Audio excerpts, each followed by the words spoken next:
What's going on, YouTube? The boy is back, at least for right this very second. Today, I'm going to be smoking some of Briar Fellowship's 3 Farthing Stone from his Ravenwood collection. One of the best blends of his I've tried. It's his take on Shortcut to Mushrooms. I've never had Shortcut to Mushrooms, so I have no idea how it compares, but I do know it's a fantastic blend. I'm going to be smoking that in my Morgan Bones pipe that I got in Columbus at the Columbus Pipe Show. Look at the way this thing's coloring up. Look at how nice that pipe is. That pipe is beautiful. So what we're going to do here is I'm going to get this thing lit up. I'm going to smoke it for a little bit, and we're going to see if I have anything to say. If I do have something to say, this video is going to get uploaded, and you will be watching it right this very moment. If I have nothing to say, I'm going to be the only one that knows this video even exists. So we'll see you in a minute. We'll be right back. This is a test. This station is conducting a test of the emergency broadcasting system. This is only a test.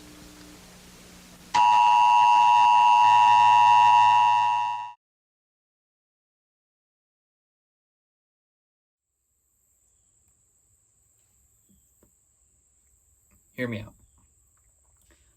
I had a sausage, egg, and cheese, everything bagel for breakfast this morning.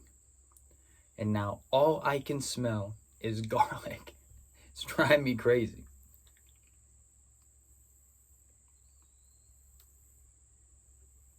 Hoping this bowl of 3 Farthing Stone covers it up, but I know as soon as this pipe's done, that smell is coming right back to me.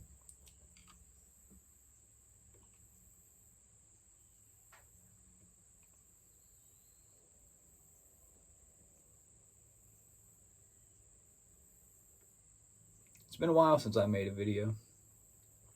I've tried making a few here and there.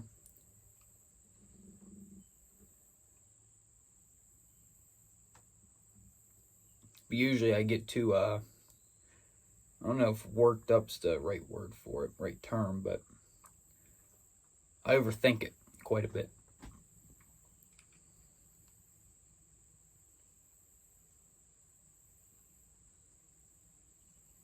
Had to smoke out a mosquito real quick, sorry.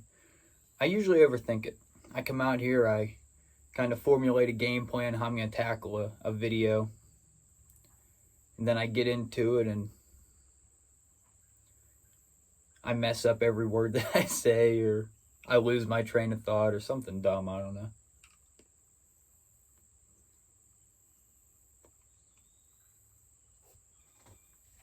It's hard making YTPC videos. I don't know how you guys do it.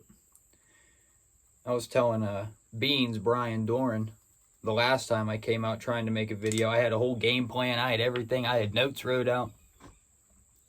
And I came out to make the video and I was like, nah, I don't think I want to do this.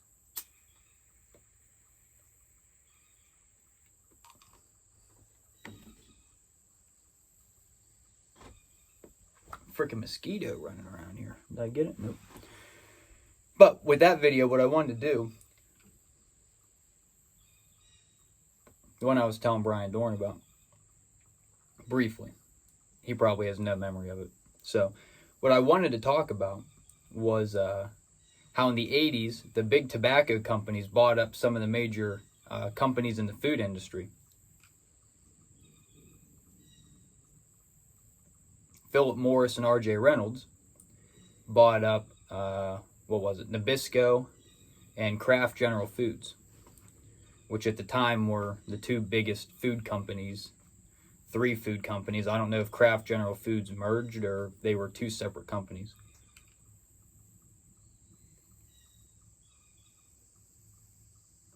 But they bought these food companies up, and they put all their scientists that they used in the 60s and 70s to put all the addictive additives into cigarettes and stuff. They took these same scientists and transitioned them into the food industry and started making the same thing with processed foods.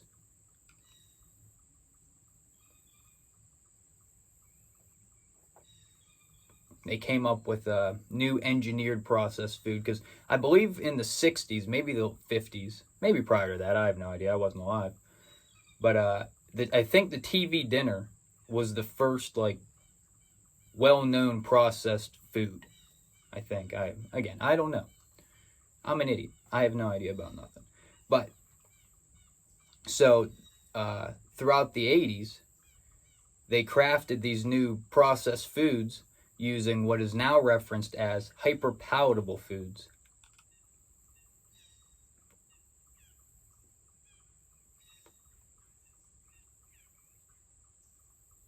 One thing about this pipe and the other Bones pipe I have, and I don't know if it's the way I smoke or if it's the pipe itself, but I get quite a bit of moisture at the bottom of it. Usually just early on. Probably the way I smoke. But run a pipe cleaner down it and it's good to go. And then it usually stays good for a while.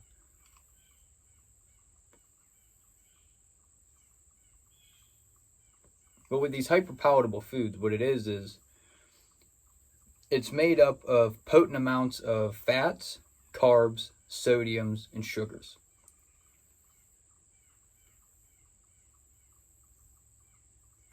And when mixed together, what it's supposed to do, I guess, is it gets in your bloodstream faster, which sends it to the brain, which lights up our reward receptors or something, causing us to crave it and overeat.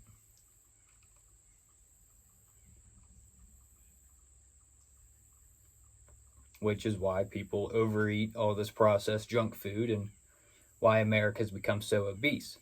But another issue with it, many other issues with it, is the stuff that they're using is all the ingredients are also engineered. So it strips all the nutrients away. There's a bunch of added stuff in it that, human beings probably shouldn't consume, that we've only really been consuming over the last, 100 years or so. But all these health issues we are seeing directly, forgive me for misspeaking, relates to these hyperpalatable foods that the big tobacco companies created in the 80s.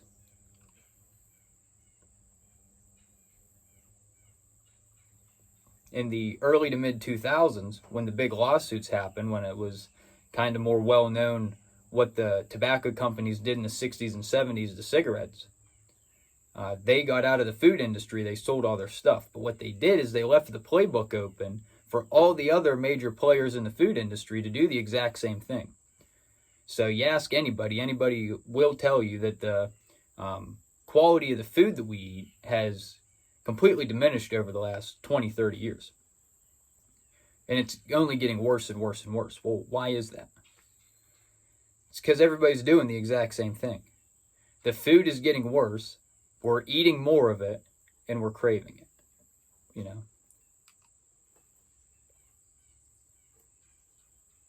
So that's what I wanted to talk about a little bit. But I think, depending on what gets done, I think we could be seeing another big lawsuit like what happened, I believe it was 2006. I was 4 years old, so if I'm wrong, what are you going to do about it? I was a child at that time.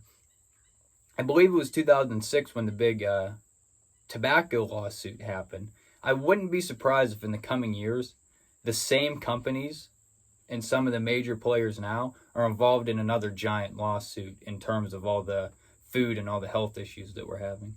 I hope. And I hope they clean up a lot of the crap in a lot of the stores, because it's outrageous. You walk down the cereal aisle, there are like 10 million different brands of cereal.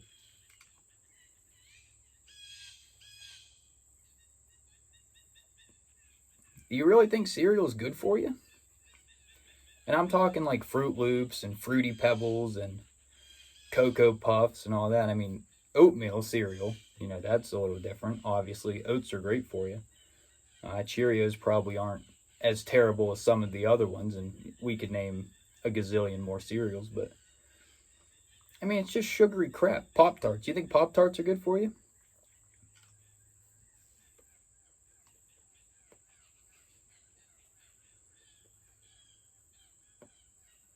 What else? Everything. I mean, you look all around. 90% of the stuff we eat is not good for us.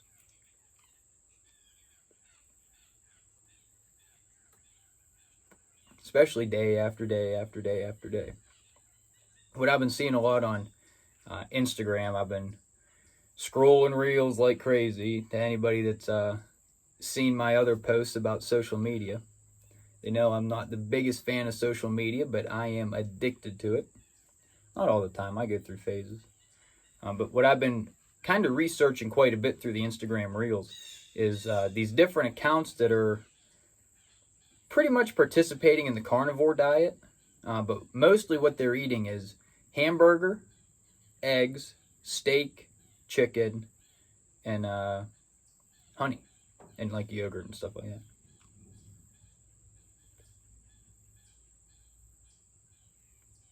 So I think I may try to change my diet up and mostly consume that type of stuff. I mean, I eat a good bit of that now. I could eat eggs any point of the day. I pretty much do.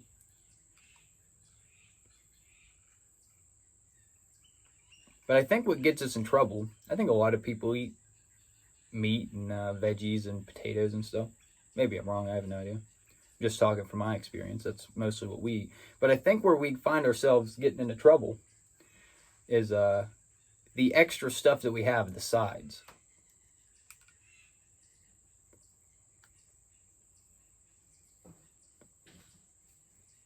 What is that? Squirrel must be doing jumping jacks on a branch or something. I don't know if the camera picked that up, so that's going to be kind of funny. I live with my grandparents, as some of you know. 90% of you don't. None of you know who I am. For the first, I'll say, like, year that I lived here with them, I'm going on, I think it's right around the 3-year mark right now. Maybe to the day even, I'm not sure. It probably is. But for the first, like, year and a half that I lived with them, we had meat, mashed potatoes, bread, and some sort of veggie. When you're eating mashed potatoes every night, I don't think that's great.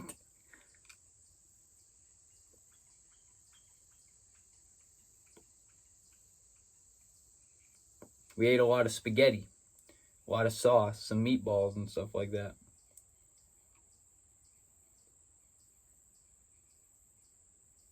I think getting back to how somewhat of how they used to eat way back in the day. It's just, if it ain't broke, don't fix it. And that's what the tobacco companies did in the 80s. They tried to fix what wasn't broke, and now we're all broke, financially and health-wise.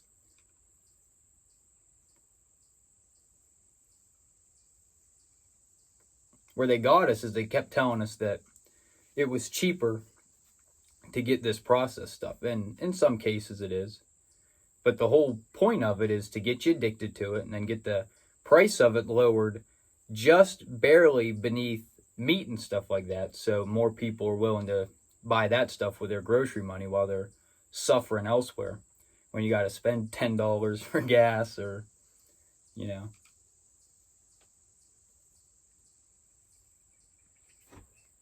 when your bills are through the frickin' roof because you got some knuckleheads in office or something. Let's not get political here.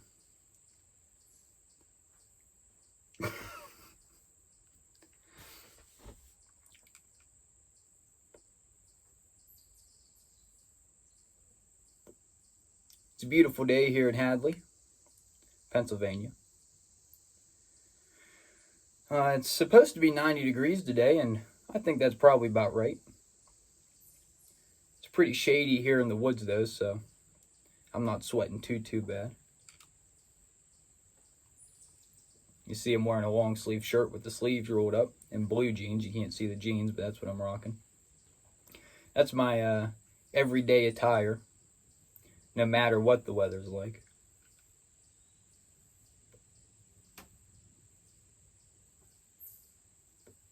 So, if you can think of it, it would make sense that I prefer cold weather over warm weather.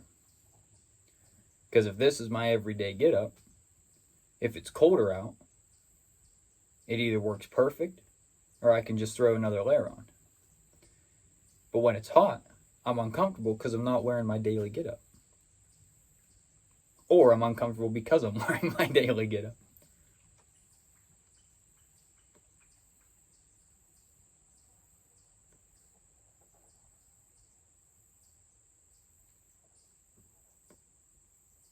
I think we have a hit here, boys. It's been quite a while since I did a video. So what my plan was coming into this one, I came across an Instagram reel. I sent it to my dad. It was about writing. Me and him like to journal, but we kind of fall out of it because we start thinking, oh, what do we write? You know, dumb stuff. We overthink it. So I kind of wanted to use that here with this video and kind of just come out with no plan and just kind of wing it.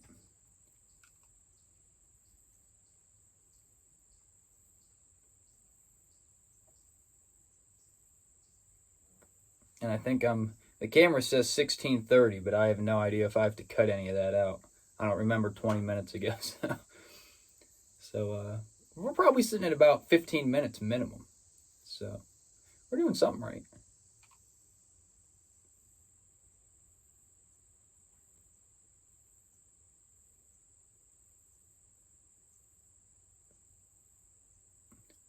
I don't think I have anything else for you guys. It's a big old bug. No, it's been real, fellas. I hope I can get into making some more videos. If I keep up with the same routine, the same strategy going into it, I think we'll be all right. So I hope you enjoyed watching. Give it a like, comment, share it, show your friends, show other pipe smokers. I'll show you one more time this Bones pipe. Take a look at that thing. That's the thumbnail. So we'll see you around. Bye.